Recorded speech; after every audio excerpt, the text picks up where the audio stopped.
Madame, monsieur, bonsoir et bienvenue. Jacques Aristide en direct de Washington. Ravi de vous retrouver dans Le Monde aujourd'hui à la une de l'actualité ce soir. Les familles de mineurs portés disparus sous terre depuis un mois au Burkina Faso portent plainte pour tentative d'homicide involontaire, mise en danger de la vie d'autrui et non-assistance à personne en danger.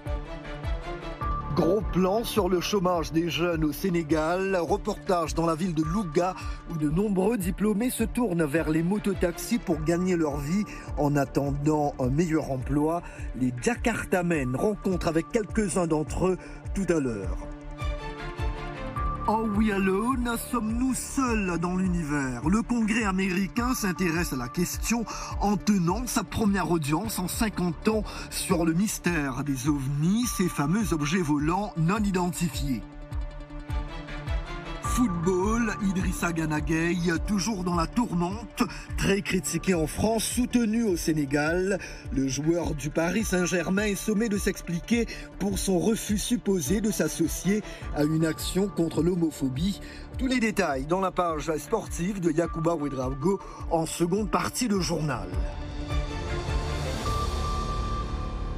L'espoir s'amenuise au Burkina Faso, la chambre de refuge où les sauveteurs pensaient retrouver 8 mineurs pris au piège depuis un mois au fond de la mine de Perkoua est vide. Les opérations de secours continuent néanmoins, d'après le ministre burkinabé des Mines. Pour leur part, les familles de 6 mineurs ont porté plainte contre X pour tentative d'homicide involontaire, mise en danger de la vie d'autrui et non-assistance à personne en danger. Notre correspondant, Lamine Traoré, nous propose ce soir une nouvelle mise à jour des recherches en cours. Ici à Réau, nous sommes au Haut-Commissariat. Les familles attendent le gouvernement pour une annonce.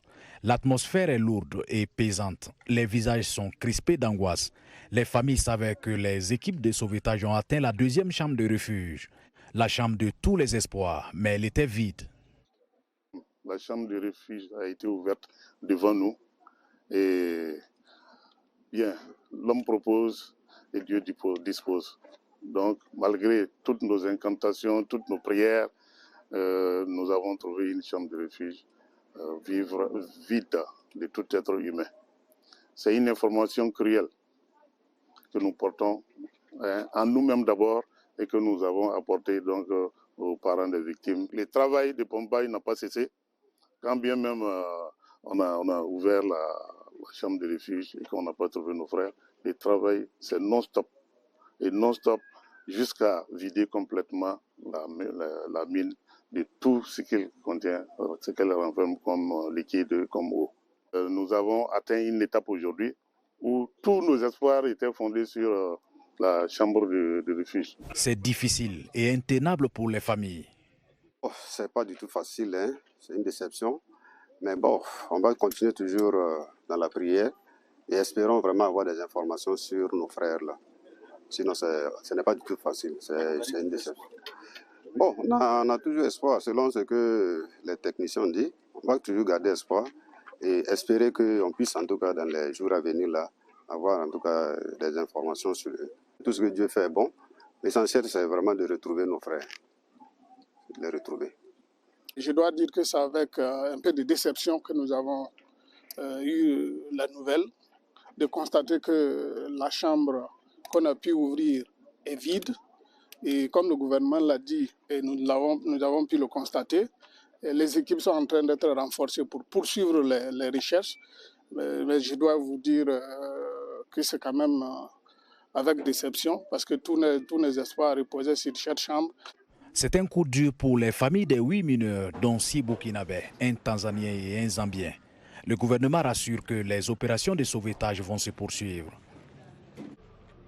Les familles, à défaut de les retrouver vivants, espèrent au moins pouvoir récupérer leur corps pour leur offrir une sépulture plus digne que de rester ensevelis à quelques 500 mètres sous terre. Lamine Traoré pour VOA Afrique, Réau. Dans l'actualité également, la Cour d'appel de Dakar indique qu'elle rendra dans 4 mois son délibéré concernant Barthélémy Dias, maire de la capitale sénégalaise depuis février dernier. Il est jugé en appel pour la mort d'un homme tué par balle en 2011. L'arrêt de la Cour est très attendu En raison de ses implications politiques, des véhicules anti-émeutes ont été disposés à différents carrefours de la capitale. Barthélémy Dias, farouche opposant au pouvoir, crie au procès politique. Nous restons au Sénégal. Là-bas, on les appelle Jakarta Men. Ce sont les conducteurs de mototaxis dans la ville de Louga, à environ 220 km au nord de Dakar. Le manque d'emploi est aigu parmi les jeunes. Les mototaxis sont devenus le métier de choix pour la majorité d'entre eux. Notre correspondant Seydina Bagay nous a fait parvenir ce reportage de Louga.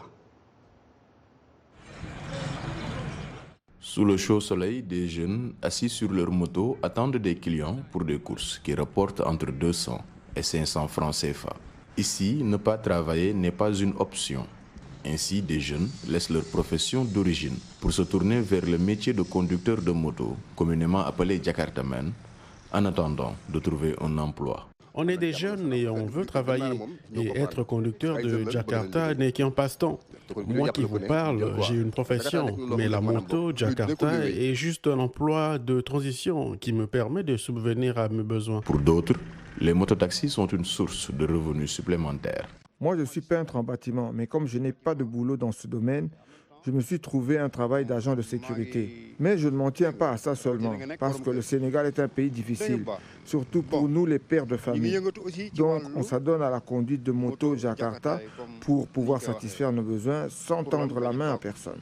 Les jeunes conducteurs de mototaxi disent également ne pas sentir le soutien de la municipalité. Ils estiment que les autorités ne font pas d'efforts à leur égard. J'ai fait 2 ans dans les motos Jakarta, mais je n'ai jamais vu la mairie poser un acte pour aider les jeunes conducteurs de Jakarta. Il se peut que cela existe, mais moi, je ne l'ai jamais vu et beaucoup de jeunes peuvent en témoigner. Du côté des autorités locales, on affirme qu'il y a eu des réflexions pour ouvrir des pistes aux jeunes, notamment dans l'agriculture et l'élevage, mais sans succès pour le moment. On a des problèmes de foncier. La mairie de Louga est une mairie qui est, sur le plan foncier, une mairie déjà qui est presque épuisée sur le plan foncier. Il n'y a plus de possibilité de donner des terres aux jeunes pour faire de l'agriculture parce que c'est une grande ville moderne. Les communes qui sont autour de, n'est-ce pas, ces communes banlieues, si je peux les appeler ainsi, qui effectivement aujourd'hui qui possèdent des terres, qui peuvent peut-être effectivement, dans le cadre de l'intercommunalité, permettre aux jeunes locatoires de pouvoir délocaliser des projets et des programmes d'agriculture pour les amener là-bas.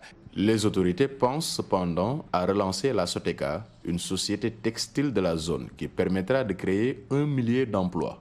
La mairie compte également sur le programme d'emploi des jeunes lancé par le chef de l'État. En attendant une solution, le nombre de Jakarta à Louga exprime mieux que n'importe quel sondage le chômage et le désespoir des jeunes. Seydina Bagay pour VOA Afrique, Louga. Le chef de l'État nigérien appelle les dirigeants français et européens à prendre davantage de risques et à ne pas être hantés par les pertes pour assurer le succès de leurs opérations militaires au Sahel. Mohamed Bazoum le dit dans un entretien à La Croix et à l'Obs. Il fait état de la fin du G5 Sahel après le retrait du Mali. Le président Bazoum est également d'avis que la guerre en Ukraine montre que les Occidentaux ont beaucoup d'argent dont ils peuvent mettre une partie significative dans le combat contre le terrorisme dans des pays africains. Il demande à son homologue français Emmanuel Macron et ses pairs européens à en faire davantage au Sahel. La 5e conférence mondiale sur l'élimination du travail des enfants se poursuit à Durban, en Afrique du Sud. Elle s'est ouverte dimanche avec un appel à une action urgente pour combattre le nombre croissant d'enfants qui travaillent. Des progrès ont été réalisés aux 4 coins du globe, mais les chiffres sont en hausse et la pandémie de Covid-19 n'y est pas étrangère. Asma Botmi-Clark couvre l'événement pour nous à Durban. Après Oslo, La Haye, Brasilia et Buenos Aires, c'est au tour de Durban d'accueillir les 4000 délégués présents à la 5e conférence sur l'élimination du travail des enfants. Une première en Afrique et pourtant, C'est sur le sol africain que se trouvent 60% des 160 millions d'enfants forcés de travailler dans le monde. La conférence organisée sur le continent arrive à un moment très opportun où elle nous donne l'occasion de réévaluer les approches que nous avons utilisées précédemment et comment nous pouvons revoir nos stratégies pour nous assurer que nous sommes en mesure de mettre fin au travail des enfants une fois pour toutes. Car un enfant sur 10 dans le monde travaille encore. Plus nombreux et de plus en plus jeunes, le travail des enfants a particulièrement augmenté dans le groupe d'âge des 5 à 11 ans. Même si des progrès ont été réalisés au cours des années, la pandémie du Covid-19 et la pauvreté qu'elle a engendrée menacent de tout annuler. Lucky est le nom d'un survivant du travail des enfants.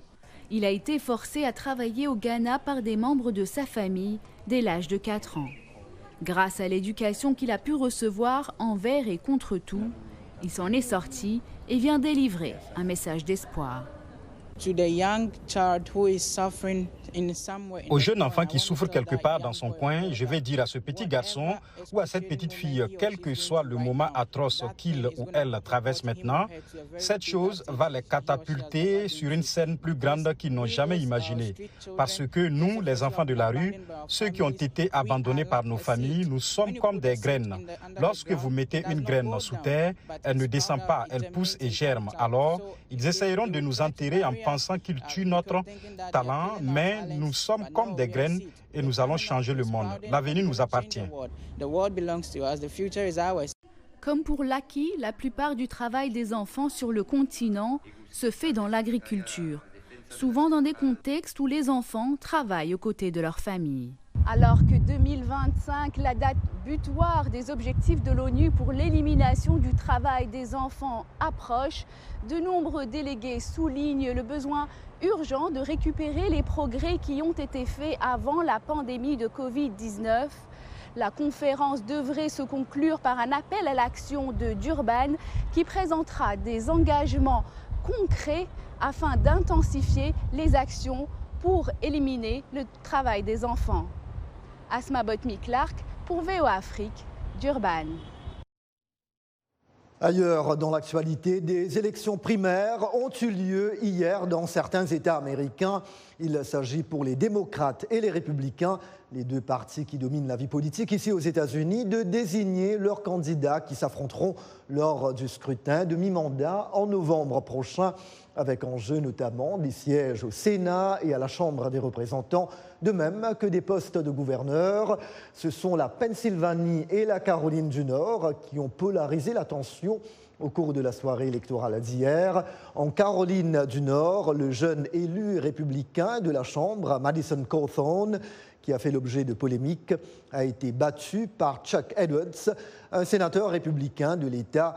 Madison Cawthorn avait le soutien de l'ancien président Donald Trump. En Pennsylvanie, c'est John Fetterman qui a décroché l'investiture démocrate au sénatorial de novembre. En revanche, son rival républicain n'est pas encore connu. Le décompte des voix se poursuit pour l'heure. La course se joue entre le docteur Mehmet Oz, chirurgien vedette de la télé, soutenu par Donald Trump, et l'homme d'affaires David McCormick. Affaire à suivre donc.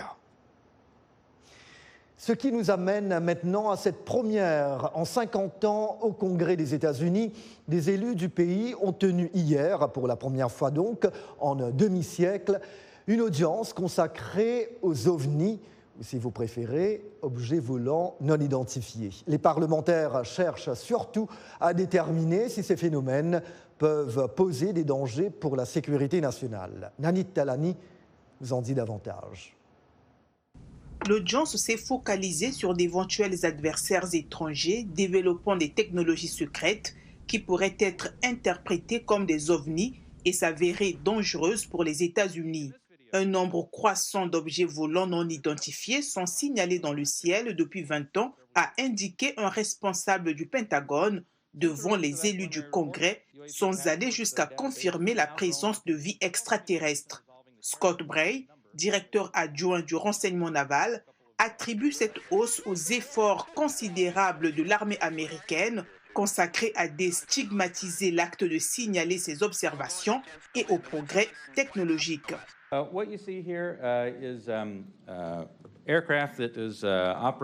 Ce que vous voyez ici est un avion qui opère dans un champ d'entraînement de la marine américaine et qui a observé un objet sphérique dans cette zone. Et pendant qu'ils le survolaient, ils ont pris une vidéo. Vous voyez que l'objet semble réfléchissant dans cette vidéo et il passe rapidement devant le cockpit de l'avion.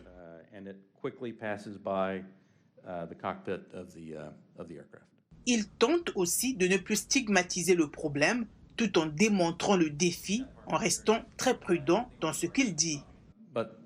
Mais je mettrai en garde, je dirais simplement qu'il y a un certain nombre d'événements pour lesquels nous n'avons pas d'explication, pour lesquels il y en a une petite poignée, pour lesquels il y a des caractéristiques de vol ou une gestion de la signature que nous ne pouvons pas expliquer avec les données que nous avons. Les législateurs des deux partis soutiennent que les ovnis sont un problème de sécurité nationale. Les élus ont manifesté leur inquiétude sur la menace de ces objets volants non identifiés sur la sécurité nationale, venant non pas d'extraterrestres, mais de potentiels adversaires sur Terre. C'est Adam Schiff, élu démocrate, qui a directement posé la question. Et si vous êtes en mesure de répondre à cette question dans ce contexte, avons-nous connaissance d'un adversaire étranger capable de déplacer des objets sans aucun moyen de propulsion discernable? Je dirais, sans moyen de propulsion discernable, je dirais que nous n'avons pas connaissance d'un adversaire capable de déplacer un objet sans moyen de propulsion discernable. L'audience a eu lieu près d'un an après qu'un rapport du gouvernement a documenté plus de 140 cas de phénomènes aériens non identifiés, ou UAP, que des pilotes militaires américains ont observés depuis 2004. Ronald Moultrie, sous-secrétaire à la Défense pour le renseignement, a déclaré que le Pentagone tente aussi de cerner le problème et d'encourager les pilotes et d'autres militaires à signaler tout ce qu'ils voient d'inhabituel. Les ovnis, plus de questions que de réponses, bien évidemment. La Suède et la Finlande ont soumis leur demande d'adhésion à l'OTAN aujourd'hui du fait de l'invasion de l'Ukraine par la Russie au moment où un soldat russe comparaît à Kiev pour le premier procès pour crime de guerre depuis le début du conflit. Sur le terrain, Moscou indique que près de 1000 militaires ukrainiens retranchés depuis des semaines dans l'immense usine Azovstal à Mariupol se sont rendus. Et sur le front diplomatique, le Kremlin fait état de l'expulsion de diplomates français, italiens et espagnols en représailles à celle de diplomates russes peu après l'invasion de l'Ukraine. Un acte condamné fermement par Paris et qualifié d'hostile par Rome. Et voilà pour la première partie de votre journal. S'il vous plaît, n'allez nulle part ailleurs. Le Monde aujourd'hui revient dans une petite minute. Merci.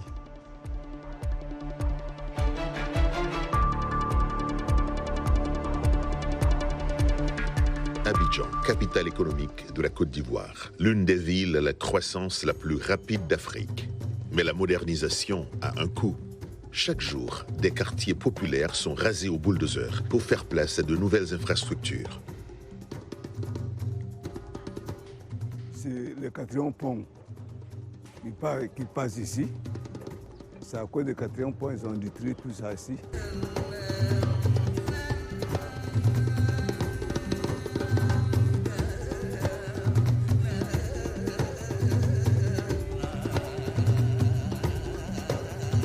La maison elle est belle, mais il y a plein de travaux qui ne sont pas encore terminés, comme la douche, le sol.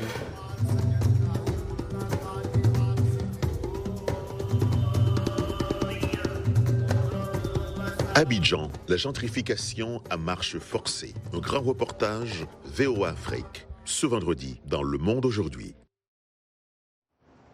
Merci d'être toujours avec nous dans Le Monde aujourd'hui, un journal télévisé que vous propose VOA Afrique. Nous passons d'emblée au sport avec Yacouba Ouedraogo. Bonsoir Yacouba, ravi de vous retrouver en studio. Bonsoir Jacques, bonsoir à tous, c'est un plaisir. Alors, je le disais en titre, il est d'abord question de cette affaire de lutte contre l'homophobie dans le foot qui se poursuit. La Fédération française de football demande des explications à Idrissa Gana Gueye. Yakou. Tout à fait. Jacques, le Conseil de l'éthique de l'instance nationale du football français demande aux joueurs sénégalais du Paris Saint-Germain de dire s'il a refusé ou non de participer à une opération contre l'homophobie. Idrissa Gana Gueye doit clarifier sa situation, soit dire que les supputations sont infondées, soit faire amende honorable pour avoir refusé de porter un maillot floqué de couleur arc-en-ciel à l'occasion de la journée mondiale contre l'homophobie, selon le courrier adressé aux joueurs et révélé par l'équipe. Retour sur une absence embarrassante lors d'un match du championnat de France. Cette demande d'explication du Conseil national de l'éthique de la Fédération française de football est le dernier épisode en date d'une histoire qui a débuté le 14 mai dernier. Ce jour-là, la Ligue de football professionnel a organisé une opération intitulée « Homo ou hétéro, on porte tous le même maillot » où les numéros des joueurs de Ligue 1 et Ligue 2 étaient floqués aux couleurs de l'arc-en-ciel, symbole de la fierté LGBT. Gueye n'a pas joué et n'était pas blessé selon son entraîneur. Cette défection lui attire des critiques en France. Certains lui prétendent le refus de s'associer à la lutte contre l'homophobie. Dans son pays, le Sénégal, Gana Gueye bénéficie d'un soutien total. Dans un tweet, le président Macky Sall appelle au respect de ses convictions religieuses. Idem pour certains Dakarois. Gana Gueye est d'origine musulmane. Dans un pays à 80% musulmans, il a le droit de respecter ses principes. C'est tout. On est dans un pays démocrate. Il n'a pas signé pour porter un maillot gay et faire l'apologie de l'homosexualité. Ils prônent leur liberté d'expression, leur liberté de choix. Il faudrait qu'ils comprennent aussi qu'il y a d'autres gens qui ne les jugent pas, qui acceptent de les côtoyer, mais qui n'adhèrent pas à leur philosophie. C'est une question de liberté, que chacun respecte l'autre et les choses seront assez simples. Mais aujourd'hui, si on y va au jugement de sanctionner l'autre parce qu'il n'accepte pas, ça c'est compliqué, ça va amener d'autres mots plus graves. Au Sénégal, l'homosexualité est punie d'une peine d'1 à 5 ans de prison. L'homophobie n'est pas une opinion, mais un délit, rappelle le collectif Rouge Direct qui lutte contre l'homophobie dans le sport.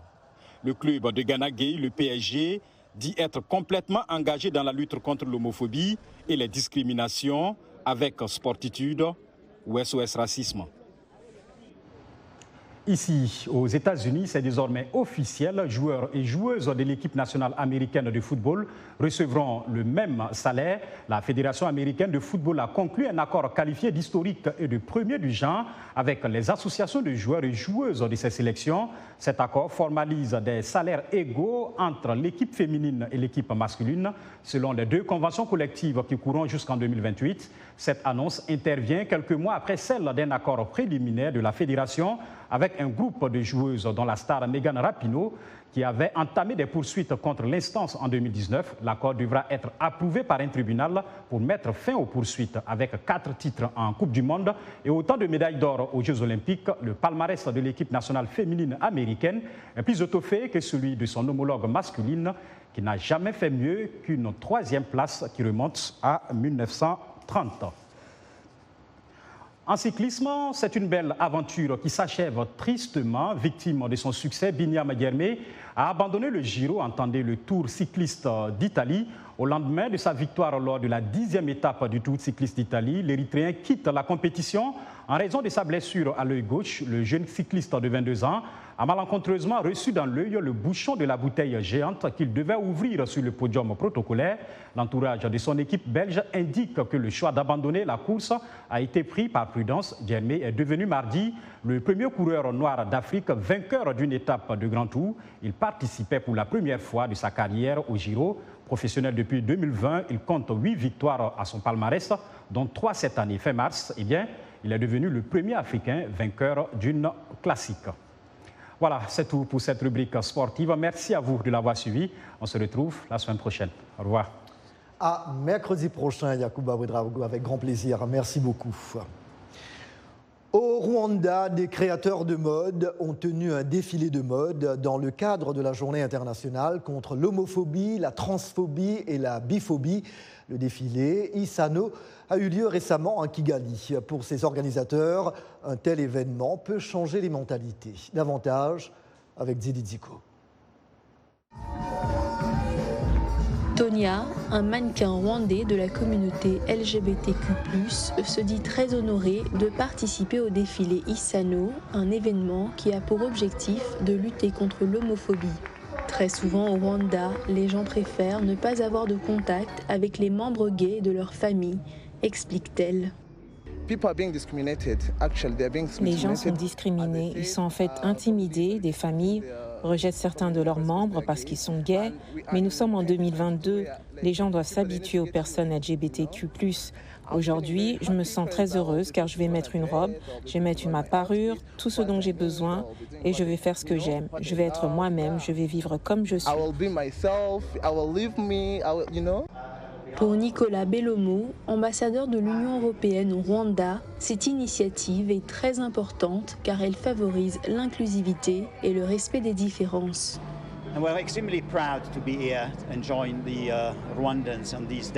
Nous sommes extrêmement fiers d'être ici et de nous joindre aux Rwandais en ce jour, car cette combinaison de créativité et de liberté résonne vraiment avec les valeurs que l'Union européenne promeut dans le monde entier.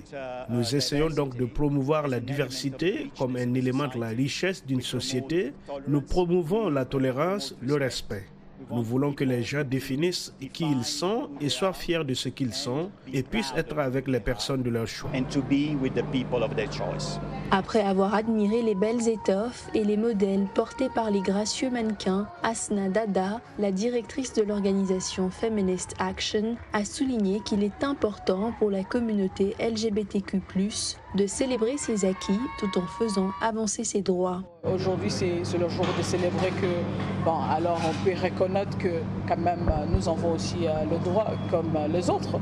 Et on demande à ça, c'est la célébration de dire non à la violence. Le défilé Isano, célébrant la journée internationale contre l'homophobie, la transphobie et la biphobie au Rwanda, a été un réel succès. Les organisateurs donnent rendez-vous l'année prochaine et promettent un spectacle encore plus beau. Et pour terminer, début du Festival de Cannes, l'événement cinématographique s'est ouvert hier soir. Il nous faut un nouveau Chaplin qui prouvera que le cinéma n'est pas muet face à la guerre. Le festival a donné d'emblée une tonalité politique à sa 75e édition en offrant une tribune depuis Kiev au président ukrainien Volodymyr Zelensky. Son apparition a été suivie d'une longue ovation par le gratin du cinéma mondial, réuni pour la cérémonie d'ouverture d'un festival qui a promis que la guerre serait dans tous les esprits. Le choix des films en compétition porte lui aussi cette année l'ombre de la guerre, à commencer par celui projeté aujourd'hui, La femme de Tchaïkovski, du dissident russe Kirill Serebrennikov. Plus tard, dans le festival, seront également montrés les longs métrages de 2 réalisateurs ukrainiens, de même que celui d'un cinéaste lituanien tué le mois dernier en Ukraine.